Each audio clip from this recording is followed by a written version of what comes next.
Hey everybody, this is D Hunter bringing another action figure review. Today we're going to be looking at the Neca Predator 2 Ultimate City Demon action figure. Now this was a 2020 NECA San Diego Comic-Con exclusive, and as most of you know, San Diego Comic-Con was canceled this year due to COVID-19. NECA always puts their inventory up at the NECA store, so people who don't go to the convention can also get a chance to purchase them. This year, they had these up at the NECA store, and they're also shipping a lot of their inventory to Walmart stores. But good luck actually finding any of these at the Walmart store. So the day these came online, I had actually forgotten about the sale. A buddy of mine texted me at like 1:20 and asked if I got the figures, and I was like, oh crap, I forgot. I hurried, logged on, went to the NECA store. I saw both the Alien and the Predator were still in stock. I hurried, added them to cart, and before I could check out, the City Demon was sold out. I was pretty disappointed. As the day progressed, NECA was canceling double orders and bot orders and restocking them a few at a time. I kept adding him to cart and he would be sold out before I could check out. It took me about 70 minutes, but I finally got one and was able to check out with him, and I'm happy I did. So this is the Ultimate City Demon. This is a version of the City Hunter from Predator 2. Near the end of the film, he was standing on the roof, and he held up his spear and got struck by lightning. Almost looked like he was getting charged up, but it was just some sort of cheap gimmick in the film. So this package here represents that, and has some pretty cool features. Let's check out the packaging. You can see at the top, NECA 2020 Convention Exclusive, Predator 2, Ultimate City Demon, and here he is, covered in electricity and lightning. Top, Predator 2 Ultimate City Demon. One side, pretty much the same thing. We got the 30th anniversary of Predator 2. At the bottom, there is a barcode in case that helps anybody, as well as a bunch of credits. And on the back, here he is in some different various poses. Now the cool thing about this package, it's one of NECA's Ultimate figures. You can open the front, and here he is in the inside flap, and here he is like so. Now something very interesting about this, it has a really cool gimmick where it lights up like lightning. And for some reason they set it up so only light will activate this. I find this very odd, as I would love to see the lightning active in the darkness, but they've pretty much made it so that doesn't work. I'm going to turn on my phone flashlight to get this thing to start going. Here it is, lighting up, looking really cool. But like I said, I really wish you could use this in the darkness. I hate how you have to shine a light on it. So with no further ado, let's open him up. And if anyone's curious about the inner working of this package, you take the outer box here, remove the inside, and then you have the clamshell with the figure here. Behind that is a background that contains a city sort of picture with some lightning. And then here's where the figure is contained. I believe this is a sensor for light.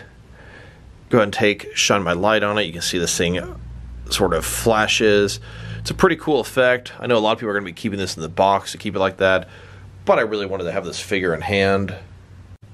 Alright, now that we got this figure out of the package, here he is with all of his accessories laid out. He does come with 3 alternate hands, totaling 5 interchangeable hands. He's got 2 discs. He's got his combi stick, both compressed and then expanded into staff form. And he also comes with a human skull.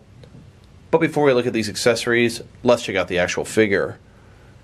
So here he is, looking very cool, very unique. He has black and blue and white electrical streaks going through him. He's semi-transparent in a lot of places. He almost looks like he's partially cloaked, but I don't believe that's what they're going for.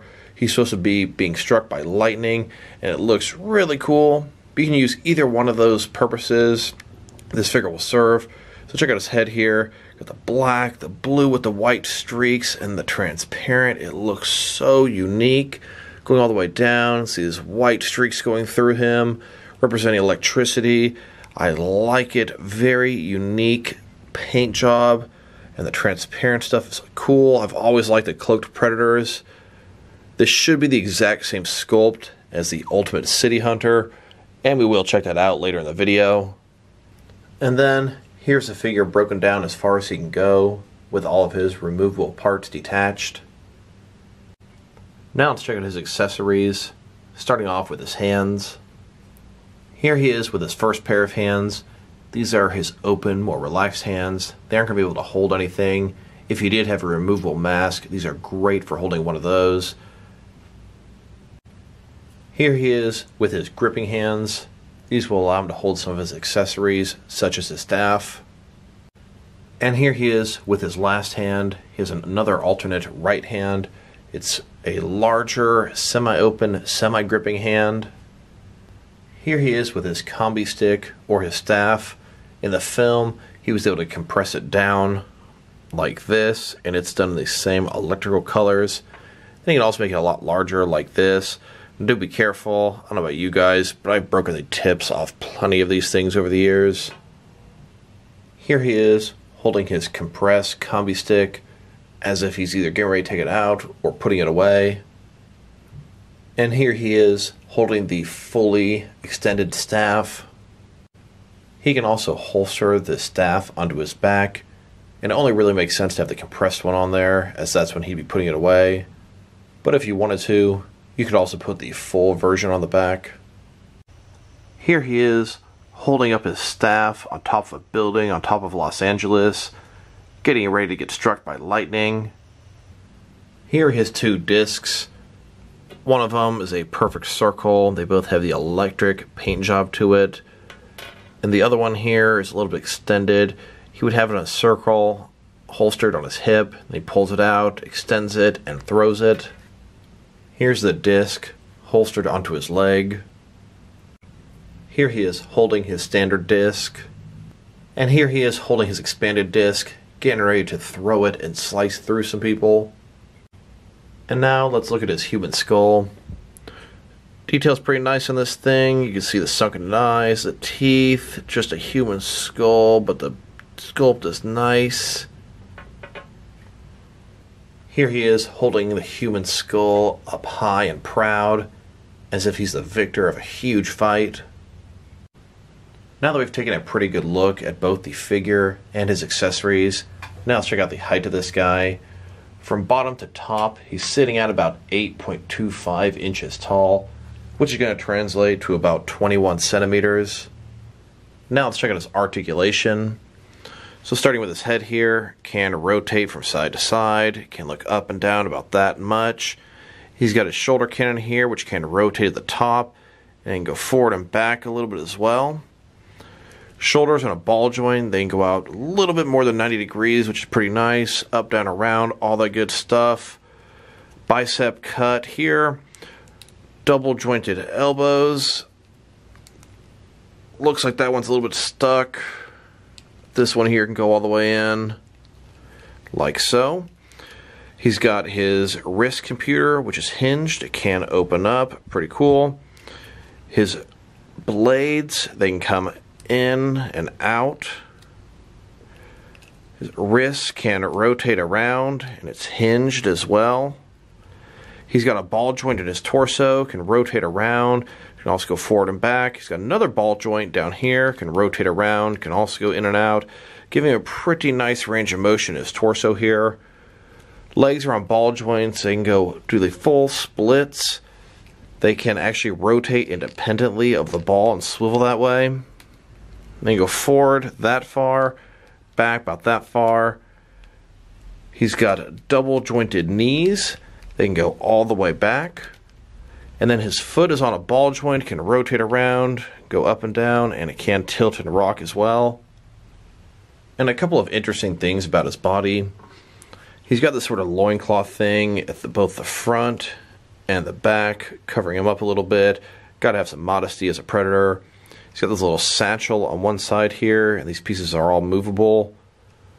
On his leg here, he's got some sort of a little hole here where the net device would go on the regular City Hunter. I'm surprised he didn't come with one in his paint scheme.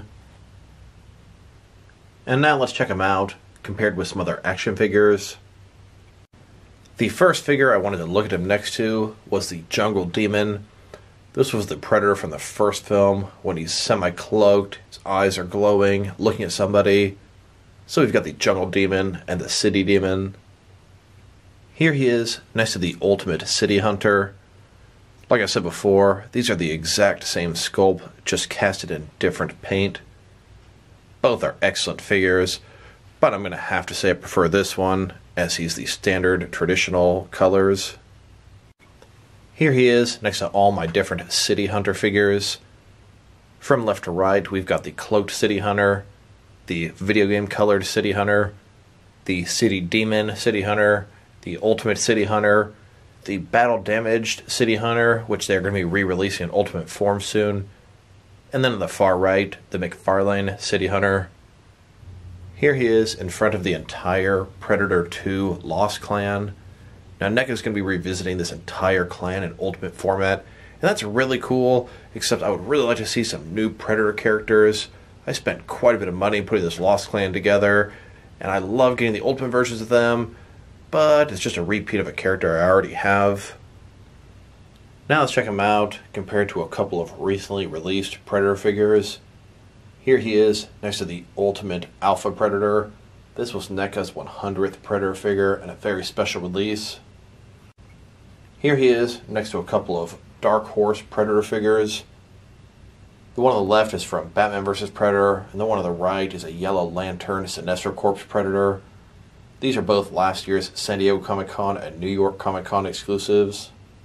And here he is next to the Ultimate Laser Shot Predator. And next, I'd like to check him out compared with some Predator figures from each of the Predator films. Here he is next to the Ultimate Jungle Hunter from Predator. And here he is next to the Ultimate City Hunter from Predator 2. Here he is next to the clan leader, Scar, Chopper, and Celtic from Alien vs. Predator. Here he is next to Wolf from Aliens vs. Predator Requiem. This is an older NECA figure, and they've promised to revisit Wolf in Ultimate format. I'm hoping to get him next year, but we'll see. And here, next to Tracker, Berserker, and Falconer from Predators.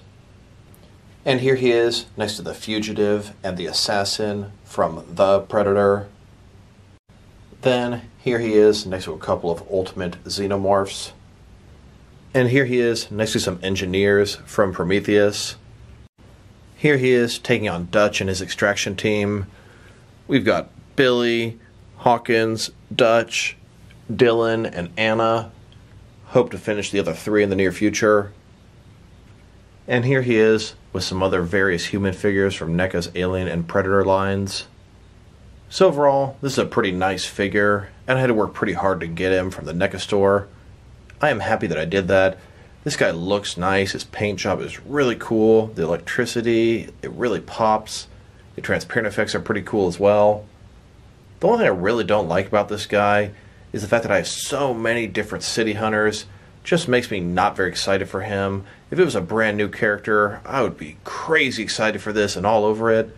I do want to point out that his quality control is excellent. All of his joints move with complete ease. Absolutely nothing is stuck.